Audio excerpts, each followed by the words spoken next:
The 1960s had a reputation to protect. Civil rights marches, Vietnam protests, the Beatles rewriting the rules of music, Bob Dylan making everyone feel deeply serious about everything. This was a decade that looked you straight in the eye and said, "We mean business." Let me ebbers go loose all together now. Tie me kangaroo down, sport. Tie me kangaroo down. But here's what the history books leave out. Hiding inside all that revolution was a secret underground of complete and total absurdity. Artists were dressing up as pharaohs and singing words that meant nothing. A real nun was accidentally outselling rock and roll legends. The kindness of his heart and the labor of his hand, he brought love and understanding as he wandered through the land. A struggling actor doing a horror movie impression at parties was about to top the Billboard charts. Nobody planned any of it. Nobody predicted any of it. These weren't serious musicians making bold artistic statements. They were goofballs with gimmicks, dares, and bad Boris Karloff impressions. And somehow, the whole world stopped and sang along. These are the stories of 10 silly songs from the 1960s that became global hits. 10. Alley Oop. Nobody planned the Hollywood Argyles. There was no band, no rehearsals, no grand vision of chart domination. Producer Gary Paxton heard a gas station attendant humming a melody based on a prehistoric comic strip character, a caveman named Alley Oop who rode a pet dinosaur, and immediately knew he had something ridiculous enough to work. This cat's name is Alley Oop.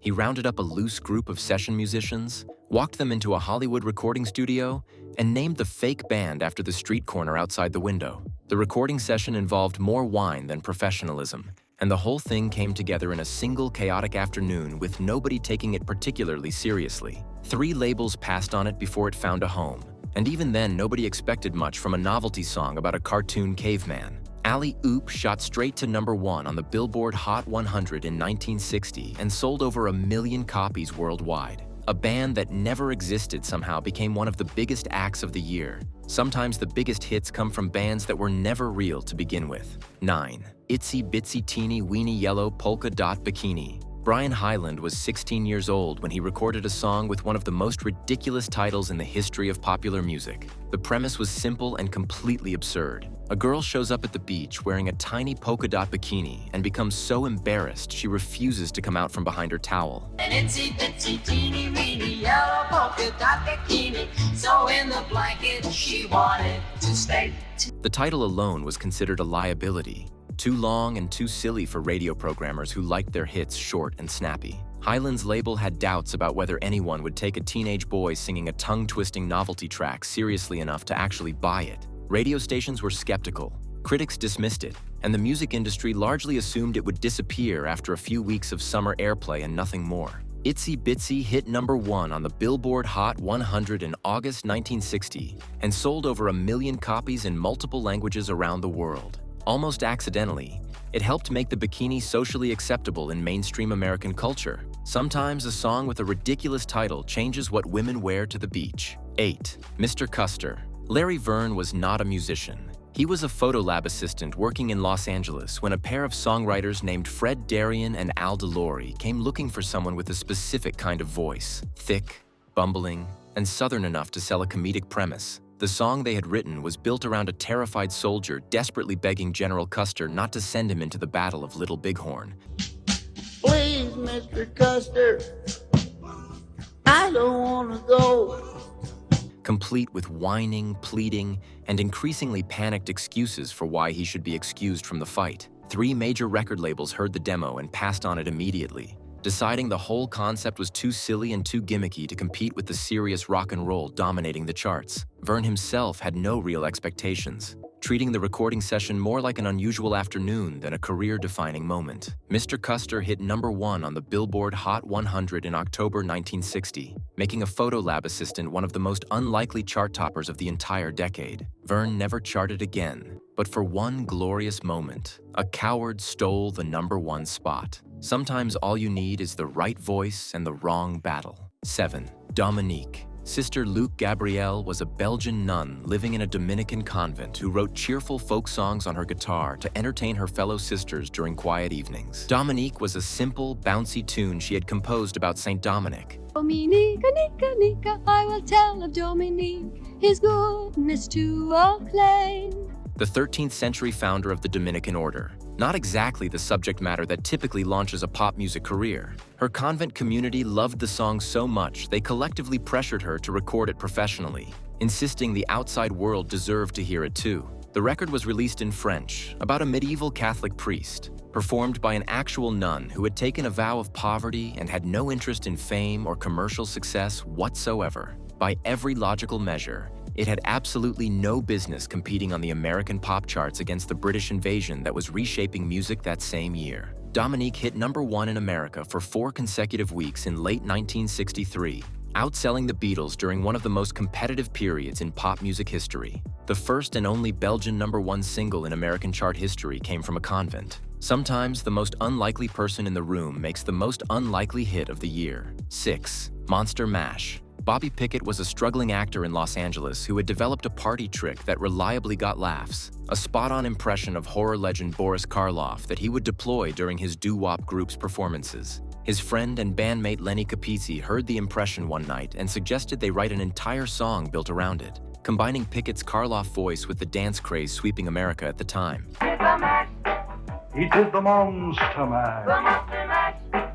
It was a graveyard smash. The two of them sat down and wrote the whole thing in under 2 hours, originally calling it Monster Mashed Potato after the popular mashed potato dance. 4 major record labels heard the demo and rejected it outright, deciding it was too gimmicky and too Halloween-specific to have any real commercial shelf life. Producer Gary Paxton created all the spooky sound effects himself. The bubbling cauldron was a straw in a glass of water, and the creaking coffin lid was simply a nail being pulled from a piece of wood. Monster Mash hit #1 on Halloween week 1962, got banned by the BBC for being too morbid, and then charted all over again in 1970 and 1973, like a song that absolutely refused to stay dead. A 2-hour joke written around a party impression became the greatest Halloween record ever made. Sometimes the song nobody wanted becomes the one that never dies. 5. Tie Me Kangaroo Down. Sport. Rolf Harris was an Australian entertainer who wrote a deliberately goofy farewell song from the perspective of a dying bushman leaving instructions to his friends, including very specific directions about what to do with his pet kangaroo. So watch me wallabies feet all together now. Tie me kangaroo down, sport. Tie me kangaroo down. The song leaned fully into its Australian identity, featuring a didgeridoo, outback slang, and a sing-along chorus so absurd it sounded like it was written specifically to confuse anyone outside the Southern Hemisphere. Harris himself performed it with wobble boards and a theatrical enthusiasm that made the whole thing feel more like a campfire joke than a legitimate recording. Every music industry instinct said the song was too Australian, too weird, and too culturally specific to cross over to international audiences who had never heard a didgeridoo and had no emotional connection to kangaroo ownership.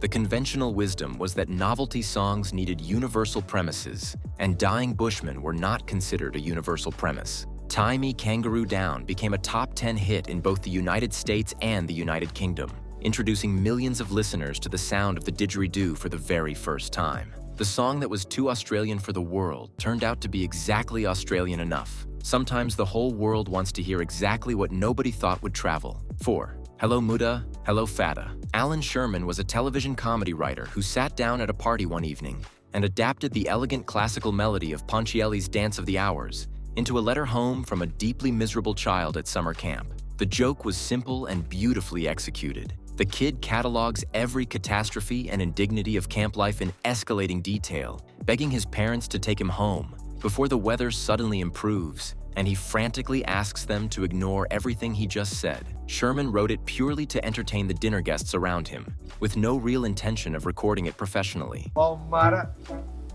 Hello, Fada.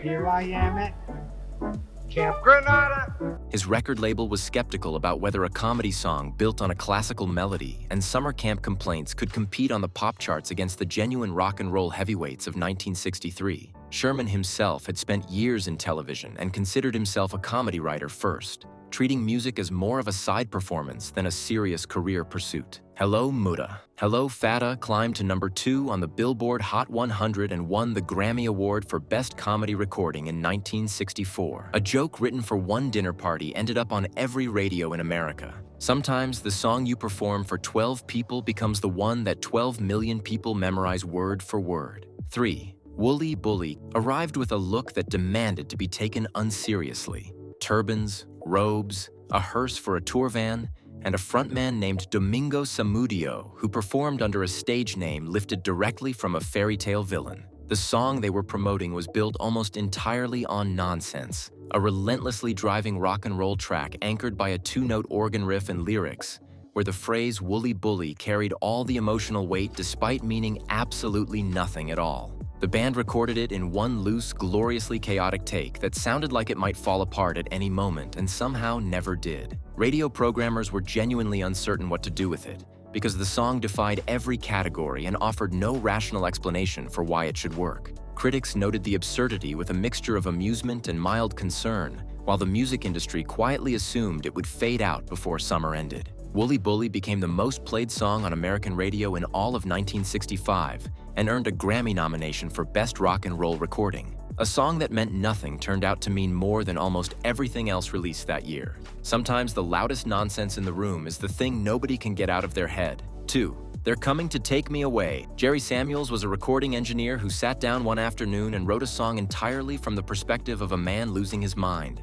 his voice growing increasingly frantic as the lyrics spiraled from heartbreak over a lost dog into full psychological collapse. He released it under the name Napoleon XIV, a fake identity as absurd as the song itself, and pressed the record with a genuinely unsettling bonus feature. Coming to take me away, ha-ha, they're coming to take me away, ho-ho, hee-hee, ha-ha, to the funny farm, well... The entire B-side was the song played completely backwards. Radio stations across the country initially refused to play it, calling it disturbing, irresponsible, and entirely inappropriate for mainstream audiences. The problem was that listeners who somehow heard it kept calling radio stations and demanding it anyway. They're Coming to Take Me Away hit number 3 on the Billboard Hot 100 within 2 weeks of release before being pulled from shelves entirely. A song about going insane nearly drove the music industry insane, trying to figure out what to do with it. Sometimes the song they try to ban is the one everybody decides they absolutely have to hear. 1. Winchester Cathedral, a song that sounded like it had been recorded in 1925, complete with a megaphone vocal effect he created by simply cupping his hand over his mouth in the recording booth.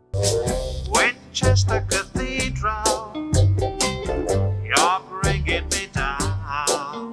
The entire concept was intentionally antique, a cheerful music hall number dropped into the middle of a decade dominated by electric guitars, psychedelia, and youth rebellion. Stevens handed it to a hastily assembled group of session musicians, gave them the name The New Vaudeville Band, and released it fully expecting the music industry to treat it as the charming oddity it appeared to be. His own record label considered it an amusing novelty with limited commercial potential, and the broader music establishment saw little reason to take a deliberately old-fashioned song seriously in the same year as Revolver and Pet Sounds. The idea that it could compete with the greatest rock albums ever made seemed genuinely laughable to everyone involved. Winchester Cathedral won the Grammy Award for Best Contemporary Recording in 1967, beating the Beatles and the Rolling Stones at the absolute peak of their creative powers. A song that sounded 50 years out of date turned out to be exactly what the moment needed. Sometimes the song that arrives from the wrong decade is the one that defines the right one. The 1960s fought for peace,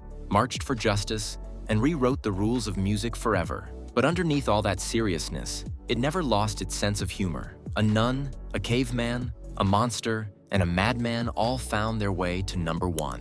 Turns out, the silliest decade was also the greatest.